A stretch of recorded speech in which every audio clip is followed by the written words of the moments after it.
The following is a chapter reading by the Worm Audiobook Project. Please support the original author at parahumans.wordpress.com. Thank you and enjoy.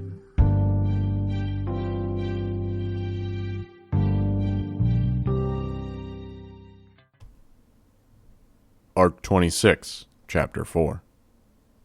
Ellisburg loomed before me. A small town surrounded by a massive wall. Ellisburg had been situated by a river, and the wall included a section of the waterway. The building that managed the flow of water was bigger than any structure within the walls, a filtration and guard system that ensured that nothing was making its way up or downstream from the small town. It was a risk to even have the measure, no doubt, and it would cost money to operate and maintain. There had to be a reason they had included the river rather than section the river off altogether. A compromise? Something to keep the Goblin King happy? I'd only been a toddler when the walls had first gone up. Outside of that bit of news, the Ellisburg station wasn't one that came up a lot. Yet it had somehow found traction in the public consciousness. It was something we all thought about from time to time, something that loomed as a possibility in everyone's mind. Would today be the day the wrong person got too much power? Would today be the day our hometown was effectively removed from the map, surrounded by 60-foot concrete walls? The dashboard indicated that Dragonfly was now approaching the designated landing point. The AI had suddenly decided to ground itself, landing in a nearby field, costing me precious minutes, while Dragon had been silent on the comms. I'd left a message, trusting her AI to pass it on, and hadn't received a response yet. My attempts to patch into the feeds and get a view on what was going on with Jack hit a brick wall.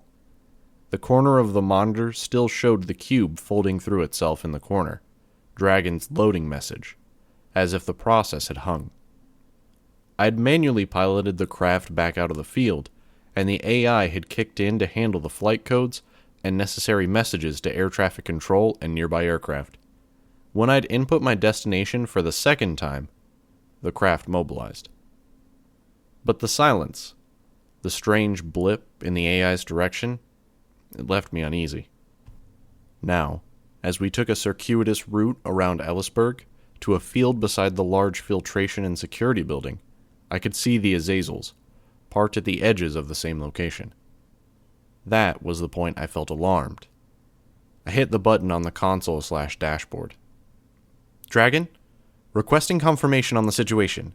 You intended to intercept Jack before I got here, but the Azazels are dormant. No response. Dragonfly, I said. Display non-system processes and tasks last carried out. It displayed a list. In a matter of seconds, the scroll bar was barely a line, with thousands of individual instructions noted in collapsed menus. A prompt reminded me that I could load more with a request. In the last minute. The list wasn't much shorter. Communications related. There. Besides the orders I'd just given, I could see the message I'd sent to Dragon. Status of message. Has she heard or read it? The loading symbol appeared in the corner. It should have been nigh instantaneous. Cancel that. Give me manual access. A keyboard appeared on the dashboard. I couldn't use it right away, though. I was forced to pay attention as the Dragonfly reached the field and hovered. I lowered the ship down. The small craft shuddered as it touched the ground. Using the keyboard and the manual access, I began digging through the data. I navigated the menu the AI had provided, then opened the submenu to view the details on the message I'd left Dragon. My message was in the priority queue, but it sat at the 89th position of the list of messages Dragon would be getting to. I dug a little, and found the list was growing. 94, 95. Where the hell was Jack? I contacted Defiant. Defiant here. Weaver, what happened? Is the Slaughterhouse 9 situation resolved? No. He entered Ellisburg. I closed my eyes for a second. It took a moment to compose myself and get my thoughts and priorities in order. And the suits? Ignore the Azazels. Listen, I've got a lot to handle and coordinate right now, Defiant said. Was there a tremor of emotion in his voice there? Golem's on his way. Wait for backup. I'm sending Dragon's Teeth your way. Teens from across America are joining the fight now that the full situation is leaking. I'm putting some on containment and quarantine detail. Make sure that the Slaughterhouse 9 situation doesn't get beyond the areas the attacks are directed at. I'm going to send a few your way. 10 minutes. Jack's already in the city, and you want me to wait 10 minutes? That long, and Jack could get what he wants. I've got the Azazels nearby if there's trouble. The Azazels aren't reliable. Consider them compromised. But a non-threat at the same time. Listen, there are things I need to take. This is our highest priority, I said. Isn't it? Jack? The end of the world? A pause. Yes, of course. But I can't help you while I'm on the phone. A note of deceit in that. He was covering for something. Something happened. I thought of what had happened at the school, the way Dragon had stopped abruptly. I had read the records, knew the gist of the story. Dragon had been in Newfoundland when Leviathan sank it, had escaped, only to shut herself away from the world, never venturing outside the expansive building complex Sheed had constructed in Vancouver. She hadn't left Newfoundland unscathed, I was almost certain. Brain problems, body problems. I couldn't be sure. Probably both. She had no doubt integrated herself with technology to cope, enhance, and expand her capabilities. Except that her technology was failing. The way she'd collapsed at the school, the speech problems she'd suffered, the slow recovery, now this. It was the only theory that made sense. She'd pushed herself too far. Something had gone wrong, and now Defiant faced losing the one person on this planet who could tolerate him for more than 10 minutes at a time. No wonder he was out of sorts. I considered how I'd feel if it was one of the Undersiders. Defiant, I said. I'm going in alone. Send Golem in after me if he wants to come. Reinforcements can hang back or come with, depending on your judgment. I'll handle things on this end. You focus on what you need to. Focus on Dragon. Focus on damage control. A pause. There's nothing I can do for Dragon right this moment. The best I can do is maintain the momentum and keep things coordinated, and hope that Dragon's substitution can maintain the back end. I didn't respond to that. I was already getting ready to go. Thank you, Weaver. It was uncharacteristic of him to thank me. A pleasantry. How upset was he? I couldn't spare another thought on the subject. I was out of the Dragonfly at the first opportunity, making my way towards the quarantine control and filtration building. It was squat, concrete, hardly pretty. As I got closer, I could hear an alarm. The front doors had been torn apart. It might not have been so impressive, but these were the same vault doors we saw with the shelters that studded every likely target around the world. The gouges were narrow, a finger's width, as though someone had dragged their hands through the steel like I could drag my fingers through half-melted butter. Siberian. Jack had brought protection. My bugs flooded into the facility, past the second dismantled vault door. The alarm was louder as I ascended the concrete stairs and made my way into the building. The emergency lighting was on, casting the area in a red glow. My bugs searched and scanned the area, in case any members of the 9 were lurking in wait. So many ugly ways this could go. So many threats that Jack could have on hand. Cherish? Screamer? Nyx? Ways to fool my senses.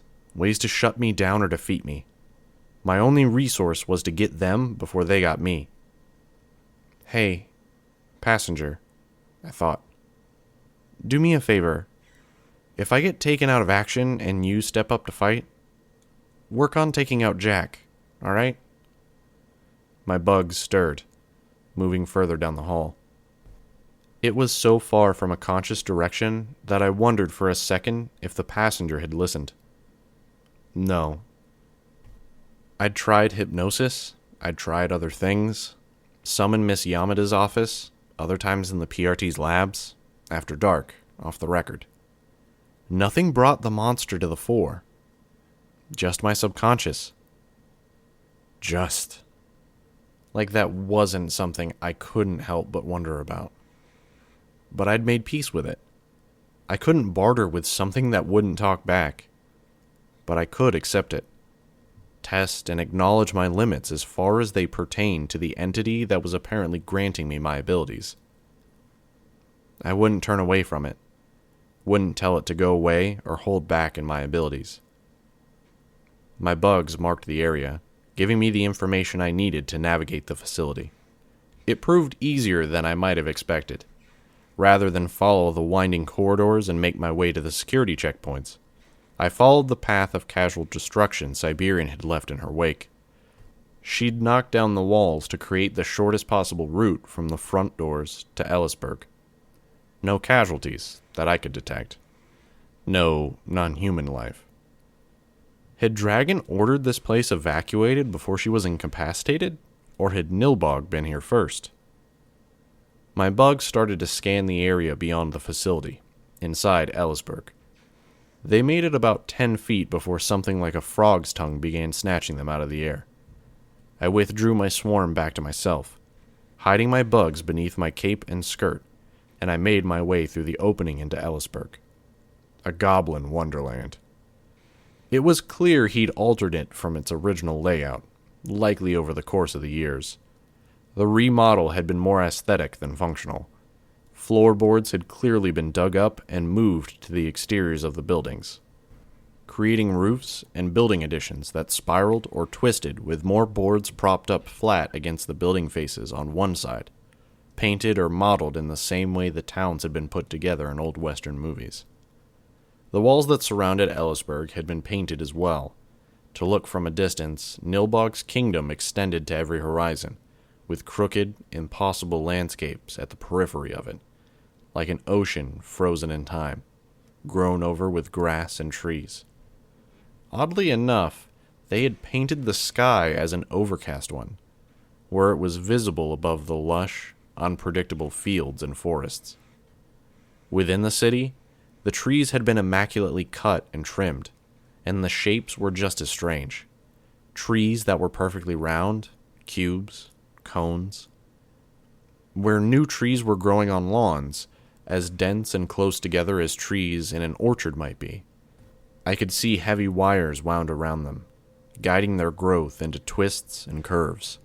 The art of bonsai taken to a bigger scale, cultivating each tree and form. Already, some of the largest ones were properly set up, meshing together with counterparts on the opposite sides of the street, forming lush, living wooden arches. The grass had been cut, and I could see the attention to detail there, even. There were innumerable flowers growing across lawns, but the grass was neatly cut beneath and around them, as if someone had taken shears or scissors to the blades that grew between the flowers. I couldn't make out any rhyme or rhythm in how the flowers or plants were laid out and how they grew. It was an injection of color in the same way a random splash of paint from a palette might be applied to a canvas. And then, as if to remind me that this wasn't friendly territory, there was a scarecrow in one garden. The clothes were brightly colored. The poise, one of a dancing figure. But that wasn't the eerie thing about it. The head was a skeletal one. A dog's head, stripped of all flesh, turned skyward with its mouth opened in joy. The hands that clutched the rake and watering can were held together by wire. A very small human hand. For all the signs of careful tending, the entire place was still. A town that could have been taken from a storybook. Desolate. There wasn't any sign of chaos, nor the destruction that would follow from an attack by the Slaughterhouse 9. But more than anything, what threw me was the absence of insect life. No spiders spun webs. Even the ground had little in the way of ants or earthworms. A trap? I looked behind me to see if they were planning on walling me in, and came face to face with one of Nilbog's creations. It hissed, its breath hot and reeking of bile. Fangs like a viper's parted, the distance between them great enough that it probably could have sunk some into the top of my head and the underside of my chin as it closed its mouth. I stepped back out of reach, then forced myself to stay still and wait. The mouth closed, and I could see how the creature's head was smaller than mine. It wasn't more than 4 feet tall, covered in pale brown scales. The reptilian face could have been in a children's movie, if it wasn't for the eyes. They were dark, black, and cold. It clung to the wall, its feet placed higher up than its hands, opposable toes gripping the frame that had been around the vault door. I noticed it was wearing white shorts, with one suspender strap over a shoulder. A taloned claw held a softball-sized chunk of the wall. Was it fixing the wall? "I'm not a threat," I told the lizard child. I felt hands touch my belt and jumped, seizing the wrist of the offending hand in an instinctive motion before I'd even looked to see who it was. A girl, 5 or so feet tall, her face molted with purple veins that spiraled across her perfectly round, puffy, hairless head. Her eyes were tiny and piggish, her fingers blunt, barely a half-inch long, her mouth too small for her face. She wore a sack that looked like it had been sewn to work around her oversized head. Her hand was on my knife. The lizard boy had extended frills at his arms, neck, and the edges of his face. Colorful, brilliant, and held out by a framework of needle-fine spines. His mouth hung open, viper's teeth revealed. I looked beyond this pair, and I could see signs of others. Eyes reflected light in the shadows, beneath steps, from windows. There were large, bulky silhouettes in the windows, some holding smaller figures on their heads and shoulders. I couldn't make out much, but I wasn't sure I wanted to. That was twice now that they'd snuck up on me. Quiet motherfuckers. "I'm sorry for grabbing you," I said. "You wanted my knife?" She took it, her tiny black eyes glaring at me from the midst of her oversized head. The lizard boy eased his frills down somewhat, but his mouth remained open. "I'd like to see Nilbog," I said. She ignored me, her pudgy, blunt-fingered hands fumbling through the pouches at my belt. With painful, clumsy slowness, she divested me of my taser, the pepper spray, and the spools of silk, both conventional and Darwin's spider silk. I winced as one spool fell to the ground and unwound partially, dirt getting caught up between the strands. That would be a pain to fix. I could see more of the things making appearance now, getting close enough for me to see as they took interest in what was happening. Eyes appeared in the windows, reflecting the light in curious ways. Eyes from within the trees, between the slats of stairs. Some faces. They ranged from artistic and beautiful to horrific. Every single one of them was a weapon. Going into this situation was a repeat of the information gathering and problem-solving issues one faced when going up against an unknown cape. If it came down to a fight, I'd have to figure out how they operated and the full extent of their capabilities. Trouble being that there were a hell of a lot of these things. Hundreds, even thousands. I waited patiently. No use complaining, even if every second counted. And Jack was no doubt having words with Nilbog. "Nilbog is in danger," I said, trying a different tack. "The man with him? He has dark hair. A beard? He's with a striped woman. Bad people. I think they're going to try to hurt Nilbog. Hurt the man who made you. So you get upset and leave this place." Her hands fumbled with my flight pack. I felt her touch the arm at the side of my pack, with its narrow arm. She took hold of it and pulled. "I can take that off," I said. She grunted, and I started to move to oblige, only to get a protest. The frills on the lizard boy extended, and her own head swelled, the skin getting thin enough in the process that I could see a fluid filling in the lower half of her head. I moved my arms away from the straps, and I watched them both relax over long seconds. When she was sure I wasn't trying something, she grunted again, louder, a frustrated, constipated sound. A communication, but not one meant for me. Her friend emerged from a garage, lifting the door to lumber forth. He was big, fat, and moved on 4 limbs that each had opposable digits. His massive belly swung right and left as he lopped, so distended and so close to the ground as it swung that I worried it would hit something and spill open. His genitals were almost bigger than I was. And they were, along with his sensory organs, the only way I could really tell his front from his back. The sensory organs consisted of slits running top to bottom from a ridge at one end of his body. There was no room for a brain, no eyes present. This organ granted him enough awareness to approach, probably by way of scent, but it didn't give him the fine-tuning he needed to find us specifically.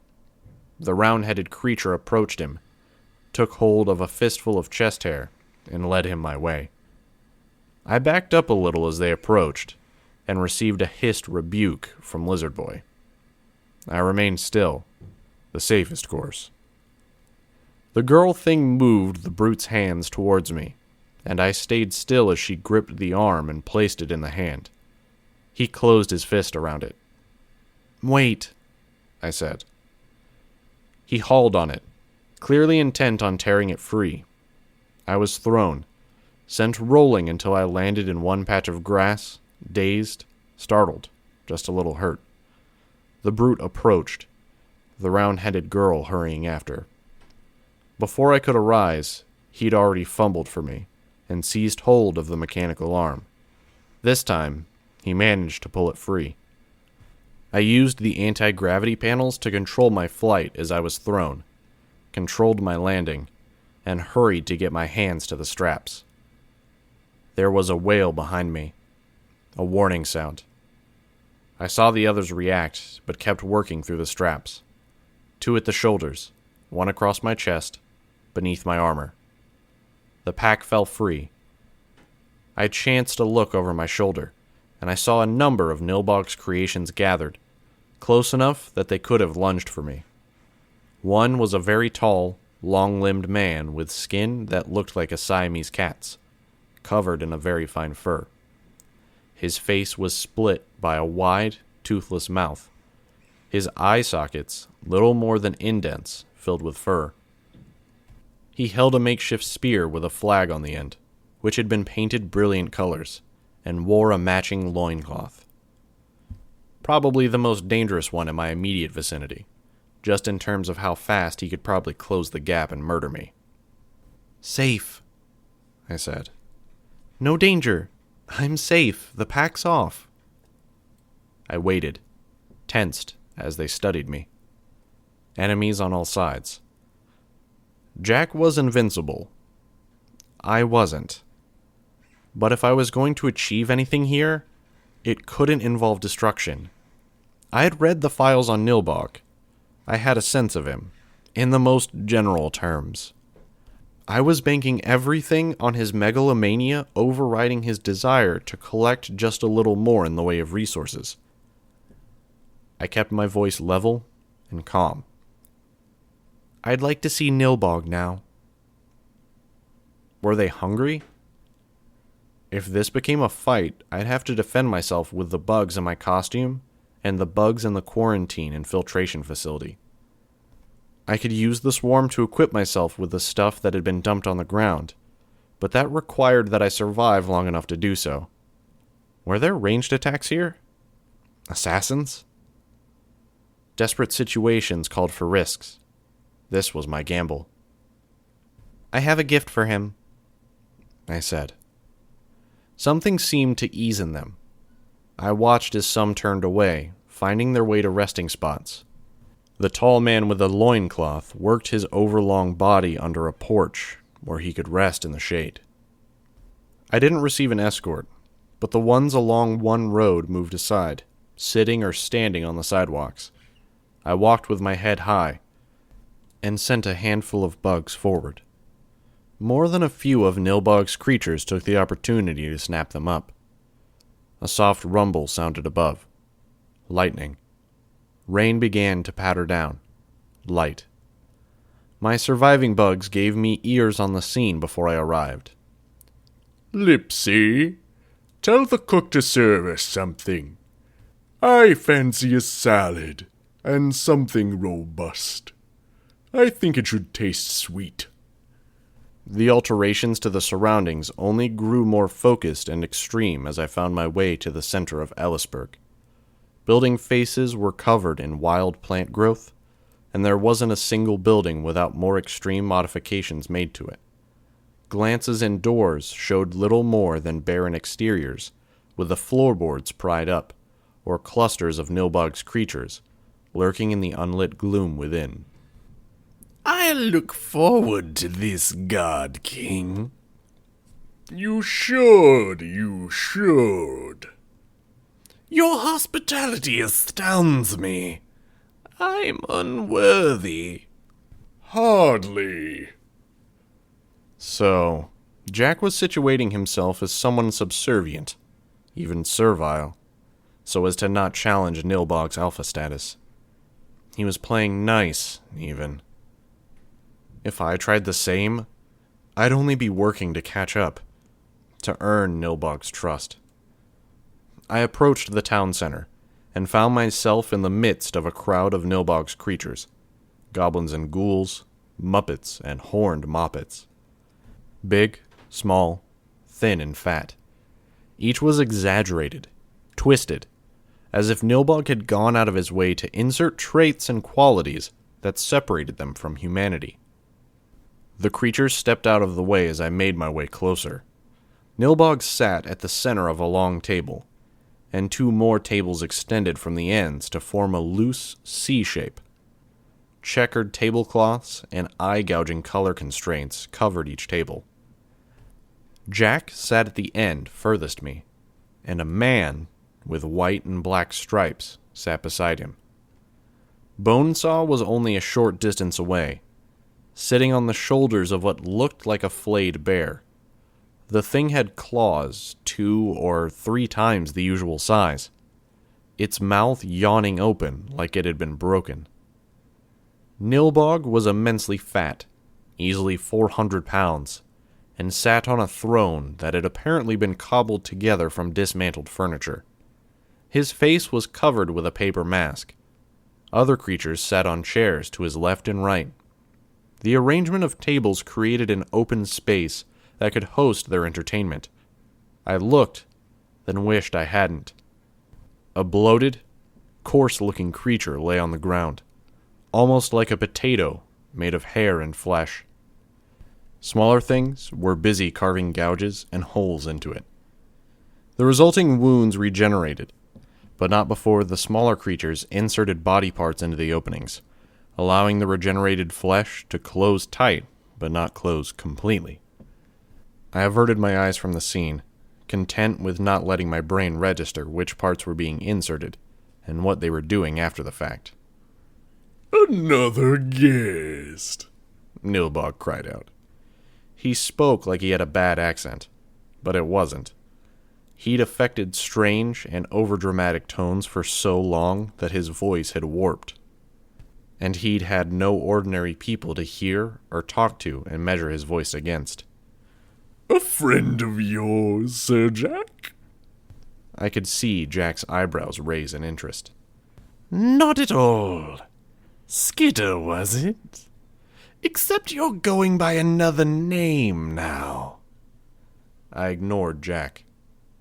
Nilbog, it's good to meet. Nilbog didn't look impressed. Sir Jack was more obsequious when he introduced himself. That's because he's a 2-bit thug, Nilbog. Jack chuckled at that. A two-bit thug? You'd insult my guests? If those guests include Jack, I said. Nilbog narrowed his eyes. I will not have fighting in my glorious kingdom. Jack has agreed to a ceasefire while we dine. You will do the same. I already gave my weapons to your underlings. You should know that the black and white striped man is a living weapon, much like your creations. Nilbog glanced at the male Siberian. I'm not concerned. I imagine you aren't, I said. Where's the real him? I had to be careful in how I used my bugs.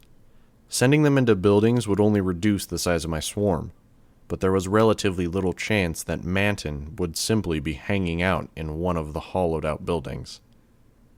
So, Jack said, are you going to have a seat, or are you going to continue to be rude?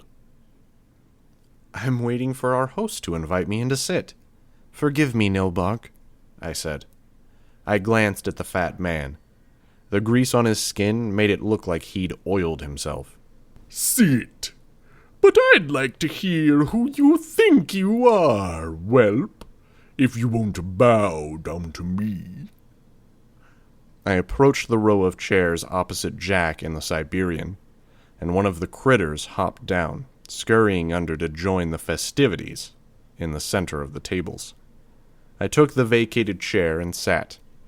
I might have removed my mask, but I was all too aware of the silverware in front of Jack. I am your equal, Nilbog. Jack laughed again. Nilbog seemed to react, almost looking flustered before turning to me. You insult me. Not at all. Ignore the thug that's sitting over there. I am a queen, a goddess of my own realm. Or I was. Jack was smiling, clearly amused. Then again, he was safe.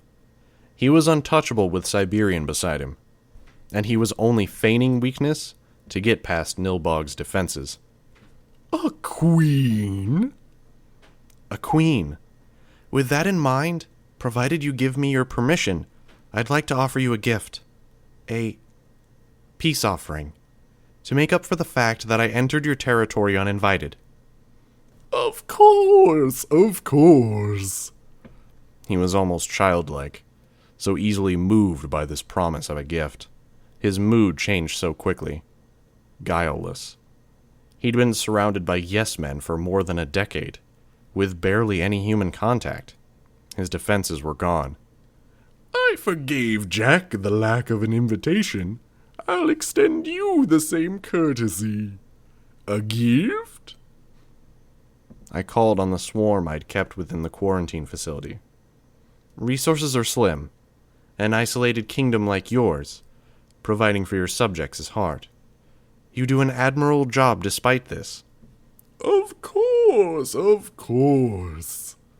He was eager, impatient. I'd feed your subjects, I said. Protein. You need it to make more, to keep the ones you currently have in good health. Yes, yes, Nilbog said. My bugs were just now arriving in the area. This will do. The full swarm arrived. The vast majority of the ones I'd kept in the Dragonfly, and the ones from the area beyond the Ellisburg walls. I'd gathered them on plates in piles. His minions devoured them, licking at the plates, picking with talons, or simply lifting the plates and tipping the insects into open mouths. I wasn't surprised when Nilbog turned his attention to his own plate. My eyes fell on Jack. He still had a slight smile on his face. He held the cards up his sleeve. I'd played mine for a minor advantage, but he had Bonesaw. One virus or parasite in the midst of these creatures, and they could go berserk, roaming the countryside until they were put down. He had Siberian, which meant he was safe, meant he could kill me or Nilbog whenever he wanted. But he wasn't going to. This continued as long as the game was still on. He thrived on this interplay. As more bugs continued to arrive, I used them to search the area. Nothing. Below ground? Earthworms, ants, and pillbugs dug through the soil beneath the park, searching. Some of Nilbog's creatures were beneath the earth, ready to spring up and attack. Others were beneath, eating whatever they could find. In the midst of my search, I found something. Not Siberian's creator, but nearly as good. Nilbog himself. He sat directly beneath his throne, and was connected to the fat man by what seemed to be an umbilical cord. This cord gave him control of the body, fed him sustenance, let him stay safe while the decoy sat up here. One card for me to play. I think the Bug Queen here should explain how she came to nobility, Jack said. Setting me up to say something incriminating, I thought. As you did, Nilbog, I claimed a realm for myself.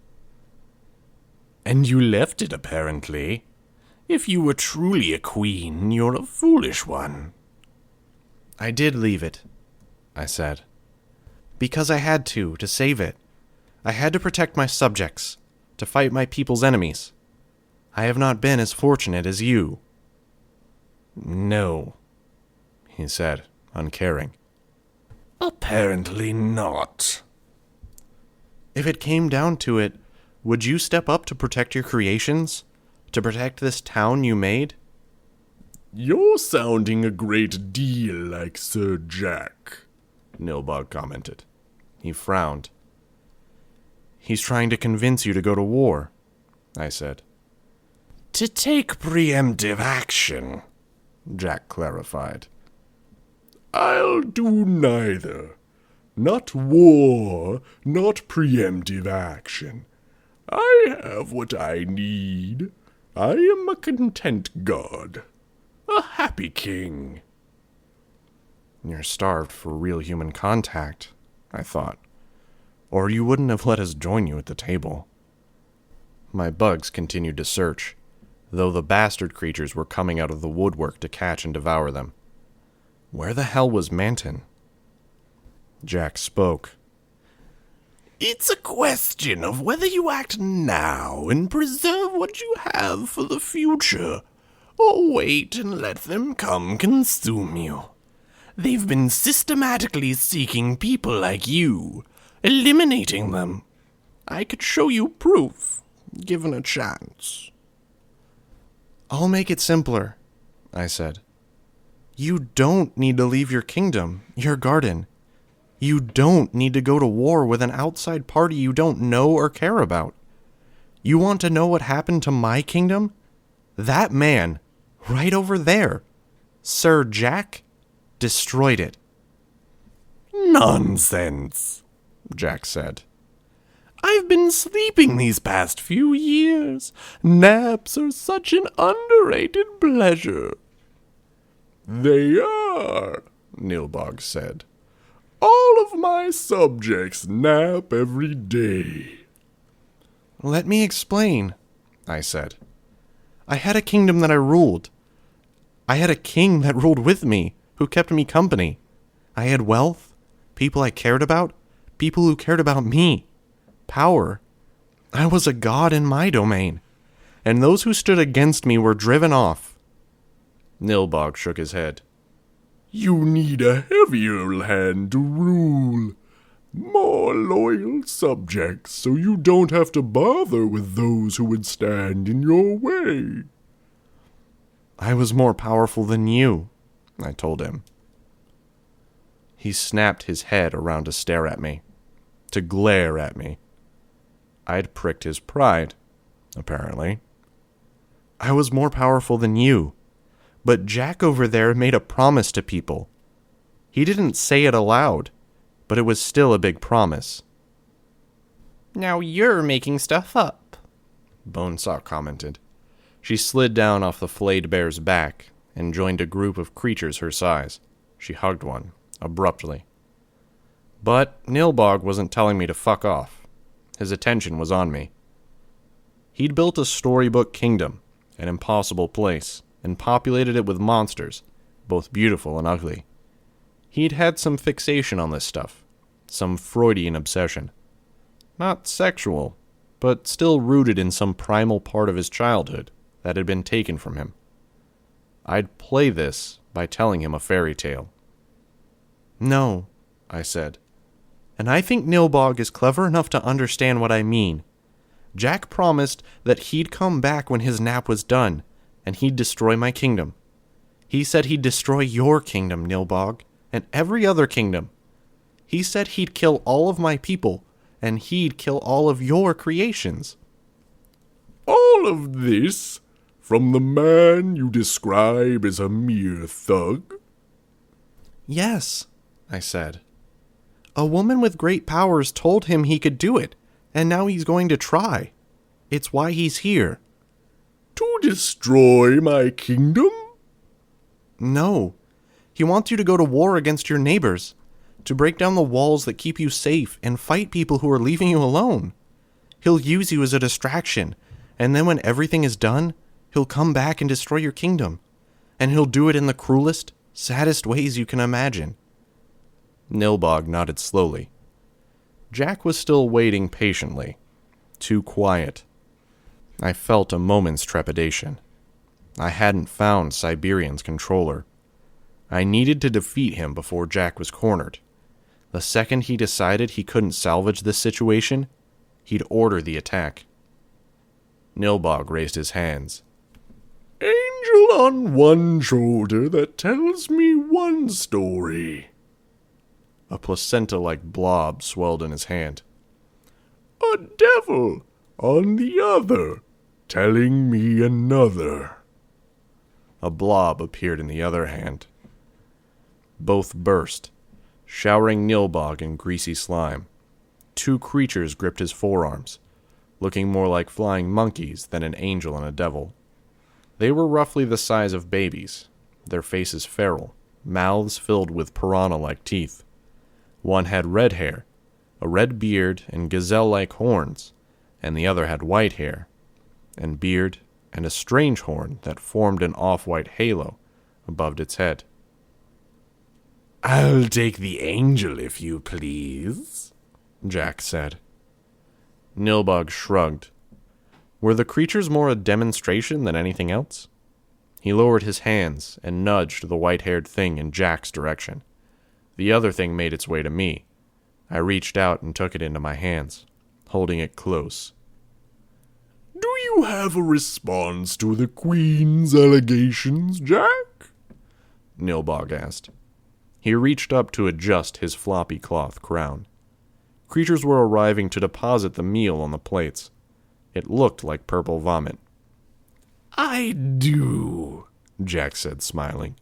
But can we eat first? It's rude to argue over a meal. Nilbog nodded, as if Jack had said something very sage. I agree. We'll eat. Bonesaw made her way to the table. How did you make this? The chef stores every ingredient we can find inside her, then regurgitates it in the form required. I asked for it to be hearty, and here we have it. Chunky. I looked down at the plate. Droplets of rain made nearly clear spots appear in the midst of the purple slop. So, it is vomit. It tastes like cupcakes, Bonesaw said, around a mouthful. I started to move my mask to eat and be polite, then noted how Jack was holding his knife. The blade swayed back and forth in the air as he chewed, his eyes rolled back and looking up at the overcast sky above. The blade was making crisscrosses in the direction of my throat. He glanced down, beating my eyes, and smiled. Our apparent rivalry aside, have you been well, Bug Queen? Well enough. Then you should be hungry. It's been a busy few days, and it'll only get more interesting. I notice your friends are sitting this one out. Did you break it off completely, or are you still in touch? Still in touch, I responded. I glanced at Siberian. The knife is a purely psychological thing. If he wanted to kill me, he could use Siberian to do it.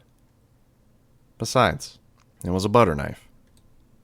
I moved my mask, without breaking eye contact with Jack, and helped myself to a bite. It did taste like cupcakes. I suspected it would have been less nauseating if it tasted like real vomit. It was a tense few minutes of silence as we ate. I found out the devil thing in my arms wanted to eat, so I let him help himself. An excuse not to eat, anyways. The creatures in the center of the area finished their show, and Nilbog clapped enthusiastically. I joined him and the 5 or 6 creatures around the table who really had hands to clap with. The second show began. A gladiatorial fight, apparently. One of the creatures had wings instead of arms, while the other had wicked barbs extending out from the elbows and knees. When even the tips made contact, they ripped out grapefruit-sized chunks of flesh. I braced against the table to keep it from flipping as the pair crashed into it. Nilbog laughed, and the sound was more than a little unhinged. Is everyone done? Jack asked. Yes, Nilbog decided. Then let me explain. Weaver's entirely right, except for the part where you die at the end of it all. Oh? Nilbog asked. He leaned forward, placing fat elbows on the table's surface. It dipped as his upper body weight rested on the wood. Living like this, you obviously dislike the system. You know how screwed up things are out there. People are vile, self-centered, and so caught up in their own routines and expectations that they're barely people anymore. Your creations have more personality. Nilbog nodded, taking it all in. They do. They're wonderful, aren't they? Wonderful. Bonesaw agreed with the utmost enthusiasm. He just believes whatever we tell him. He's a sponge. How do you convince someone who's so incapable of critical thought? Worse, Jack was touching on all of Nilbog's pet issues. The man had been a loner before, a loser. He'd rejected the trappings of society long before he'd become this monster. He'd spent years simply going through the motions until the last parts of the system he'd clung to fell apart. I want to wipe the slate clean. Things have been going through the same motions for so long that there's a rut in the ground. You erased everything that wasn't worth keeping here, and replaced it with something better. With your garden. Yes. With that in mind, I'm reaching out to a like-minded soul. Someone who rejects the malignant, stagnant society and wants to grow something else in its place. Jack has no interest in growth, I said. Only destruction. Did I interrupt you when you were speaking? Jack asked. Do it again and I'll order your execution, Nilbog said. I pursed my lips behind my mask. Where the fuck was Siberian's creator? I'd scanned every area where he could be lurking. There were only monsters. I was nearly out of bugs. I had only a select few secreted away in my armor, and they weren't ones I was willing to sacrifice. I didn't have much in the way of cards up my sleeve, but these bugs would have to serve in that department. Problem was, they wouldn't fix anything now. Bonesaw could counter them too readily. Where could Manton be hiding? My eyes passed over the crowd of creatures that had gathered around the edges of the area, enjoying their master's presence. Hiding in plain sight. Plastic surgery, or even an outer suit, like the one Nilbog wore. He had to be dressed up in the skin of one of the monsters. Shit. How was I even supposed to assassinate him if he was going that route? I touched him with a bug, only to find his flesh harder than steel. Unmovable, just from the way his foot touched the Siberian's. Jack licked his plate, then set it down on the table. Where was I? Replacing society, Bonesaw volunteered. Replacing society, Jack affirmed. Imagine if your garden really did extend as far as the eye could reach. If you could walk in the direction of the sunset, only to find that your creations have already settled in each new place you travel to, decorated it, transformed it. A romantic goal, one I might pursue if I were a younger man, Nilbog said. But even gods get older. They do, Jack agreed. Well, we could give you that youth. Bonesaw could grant you immortality. She could also enslave you to her will, I commented. I'd never, Bonesaw said. She shook her head, her curls flying. No, I couldn't. I love these beautiful things he makes. To control them would mean I'd take that creativity away. Nilbog nodded at that. That's a good argument. Besides, to enslave a god? Madness. Except they're mad, I thought.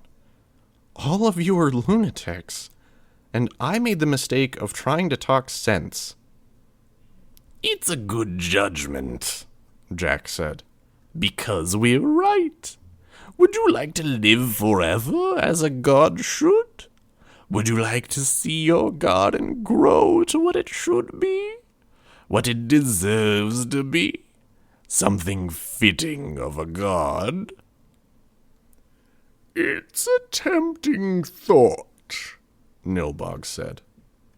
I reached for a rebuttal, telling myself I had to be just as grandiose, just as mad. But I couldn't do that at the same time I was trying to convince him to go dormant again. If I may. It was another human voice, but it didn't belong to any of us. Golem.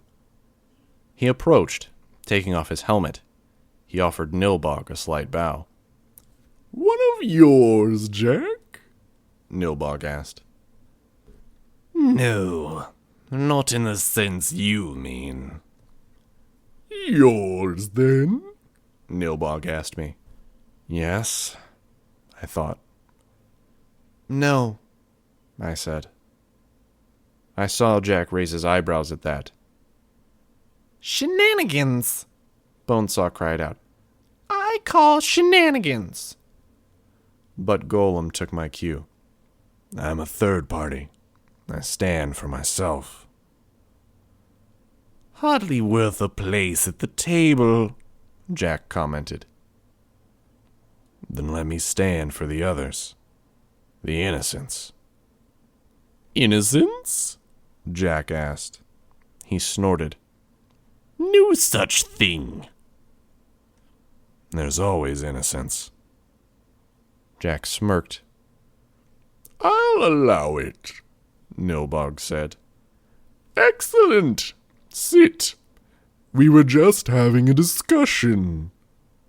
Golem approached and sat at the same table I was at, but he took the far end. I've overheard some, so we can cut straight to the chase. The dilemma, Nilbog said.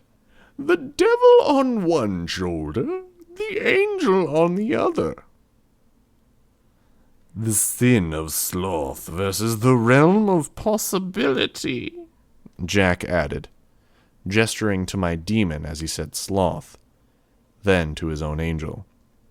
Well said, Nilbog said. He nodded so hard his double and triple chins wobbled. Or is the angel making false promises? I asked. There's no security, No comfort? You claim to care about your creations, but you'd go to war? Many have gone to war and made sacrifices in the present for the sake of a brighter future, Jack commented. I thought you were trying to break out of the rut, I asked. Jack laughed at that.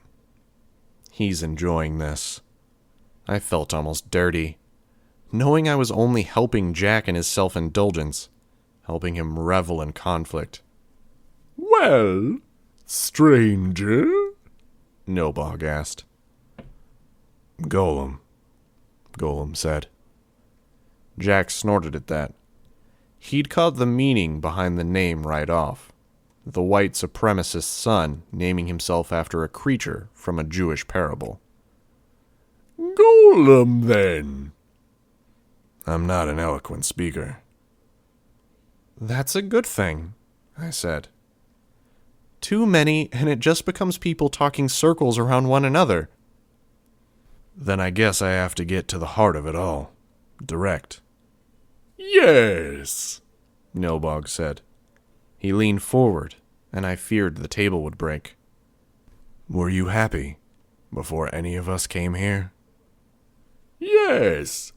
I can eat the most delicious foods, yet get every nutrient I need. I can fuck the most beautiful and exotic women you'd ever imagine, whenever I wish.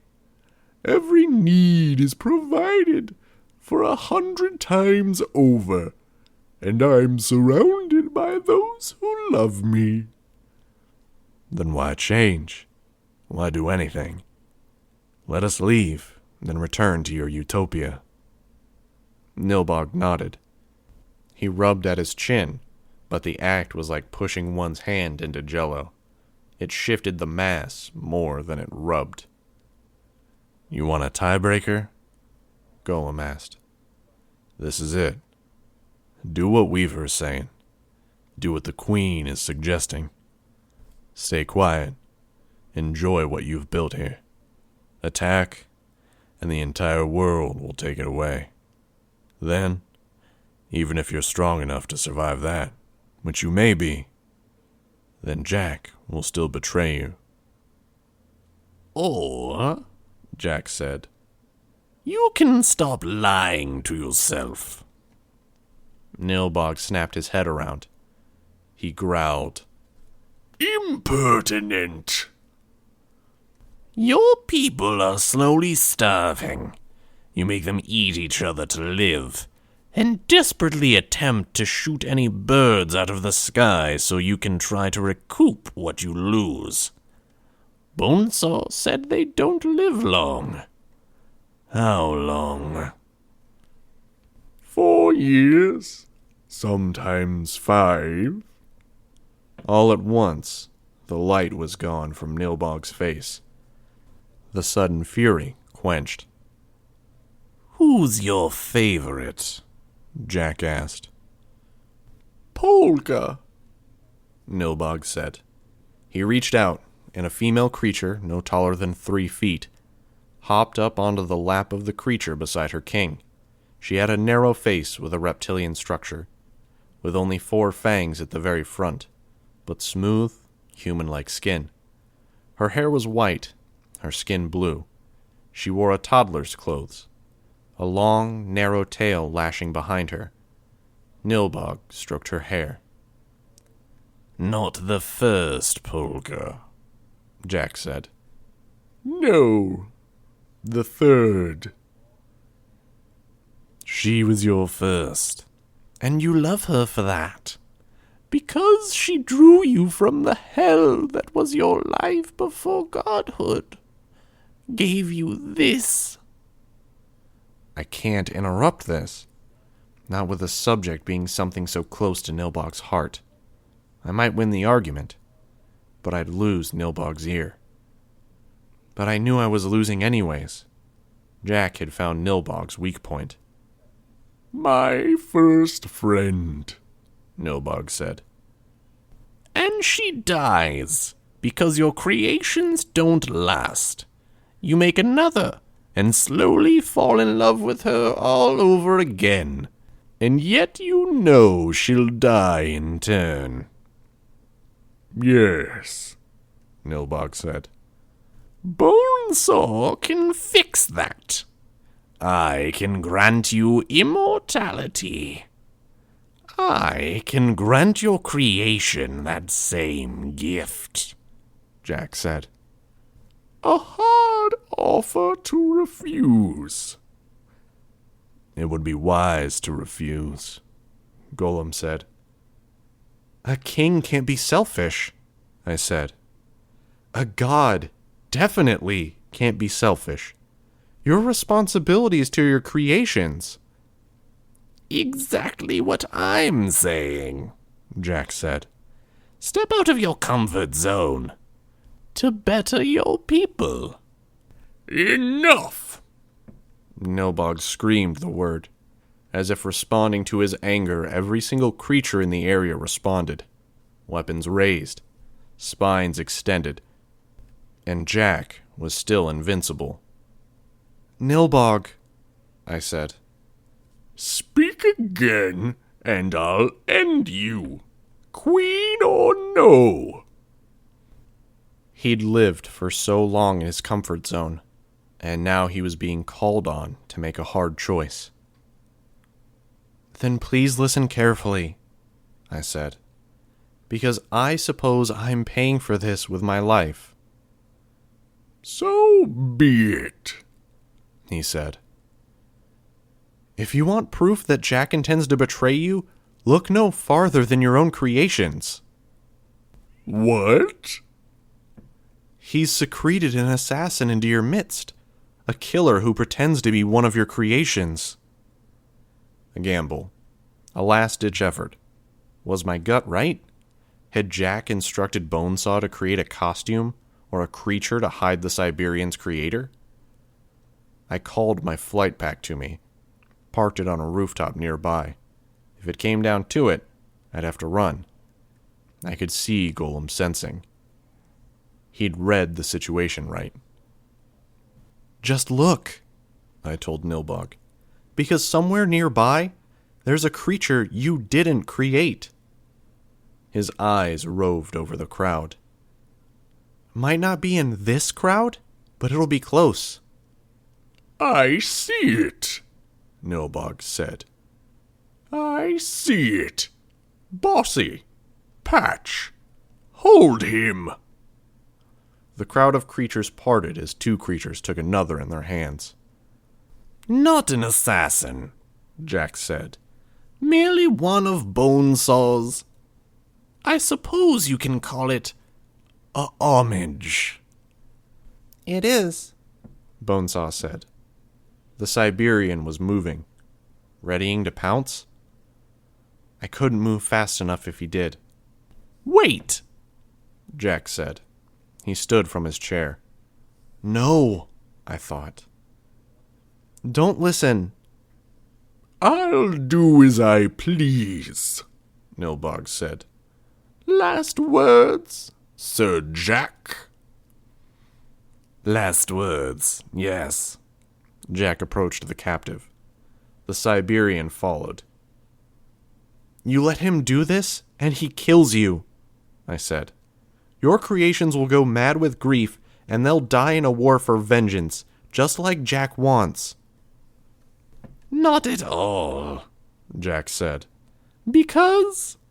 An instant before Siberian made contact with the monster, Golem jammed his hand into his side using his power, throwing the creator into the air with one thrusting hand. Siberian lunged, punching through the hand of soil to grab the creator's foot. Nilbog half rose from his seat, though he was massive enough that standing was hardly possible. His eyes moved from Golem to the hand, anger etching his expression, if one could etch into a face as soft as his. You dare disturb the peace? Nilbog screamed the question. Kill the queen! Kill the Golem man! In that instant, Golem created two hands, throwing us back. I caught the flight pack in the air, hugging it. It provided lift. Not enough to stop my momentum as I headed back towards the ground, but enough that I could shift my direction to land on a rooftop. Golem wasn't so lucky, as he fell into the midst of the sea of creatures. Azazels! Now! I screamed, one finger pressed to my earbud. I pulled on the flight pack and then took off again. Golem used his power to create a platform, slowly raising himself above the street. Creatures tumbled off the surface of it. Some flew at him, and he struck at them. Not enemies he was capable against. I sent my bugs to them, the reserve I still had on hand, commanding the bugs to bite and sting. Others leaped onto rooftops, then onto the rising platform. Golem grabbed one claw as it slashed for his face. He couldn't do anything about the other as it gouged his armor, scoring it. He created a fist that jutted out of his chest plate, striking the creature off of the rising hand platform. Spines rained down on him. One caught him in the shoulder, and he collapsed. Where are the Azazels? I shouted. The flying creatures were turning my way. But Defiant had said they were unreliable. Dragon was out of commission. My bugs burrowed towards the buried Nilbog. Jack had orchestrated a war. Killing the creature's creator wouldn't stop that.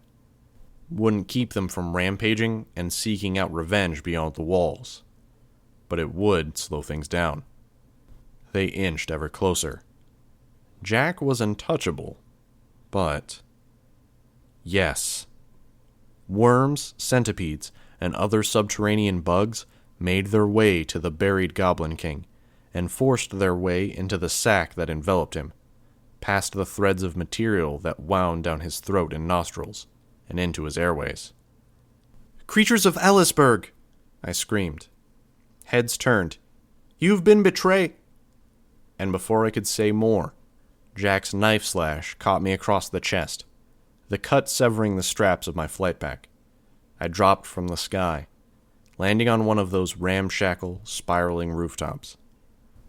Planks that had been poorly nailed in collapsed around me as I hit solid ground. My hope of turning the monsters against the 9 had been foiled. The fall had knocked the wind out of me. I couldn't get my footing, and the creatures were advancing. Every possible combination of features, it seemed like.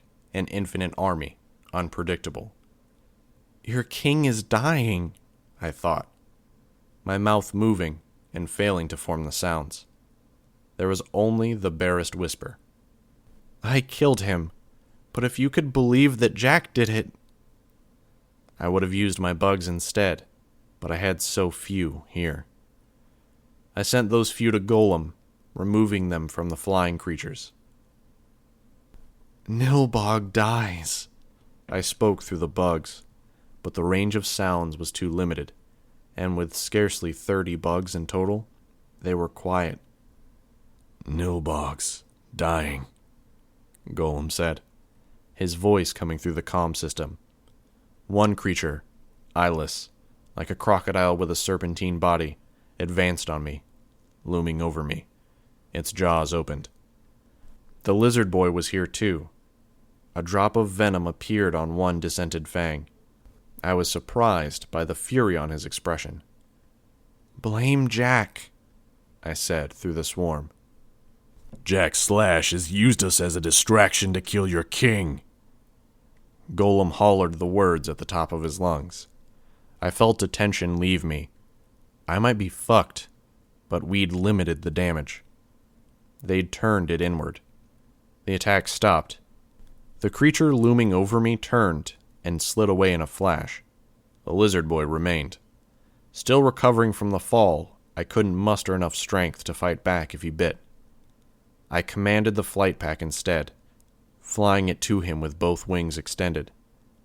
He was brained, and the pack ricocheted off his skull, one wing shattering. Golem had risen almost to safety, though he was still too far from the wall that had been erected around the city. I looked at the wall, looked past it, at the capes who were swiftly approaching. Rescue. I brought the flight pack to me, the broken wing partially retracted, the other still extended, and pulled it on with slow, agonized movements. Lost without their master, half of the creatures seemed to turn on the 9, the other half seemed to remain intent on Golem and me. Capes settled around me, forming a defensive line against the ones who approached. Revel was among them, using her energy blast to pick off the largest ones. Someone picked me up, then took flight. Jack. I wheezed out the word. The Siberian took hold of the umbilical cord and heaved, Jack maintaining contact with a hand on the Siberian's shoulder. Nilbog, still slowly dying of oxygen loss, was brought to the surface with a surprising ease. Bonesaw wrapped her arms around the man, frailer than his self on the surface, smaller. I felt a moment's despair. Foil? Someone who could stop Siberian? Somebody? The heroes advanced, but the 9 created a portal and were gone in a flash. Nilbog carried between them, leaving the monsters of Ellisburg to riot.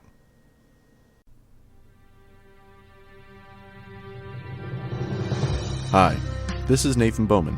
You just finished listening to a chapter from Arc 26, Sting, from the web serial Worm by J.C. McCrae. This production is brought to you by the Worm Audiobook Project. If you would like to know more about us or to volunteer your own services, please check us out at audioworm.rein-online.org. You can download or listen to every chapter directly from our site, or you can find us on iTunes or any podcast app under Worm Audiobook. Thank you for listening.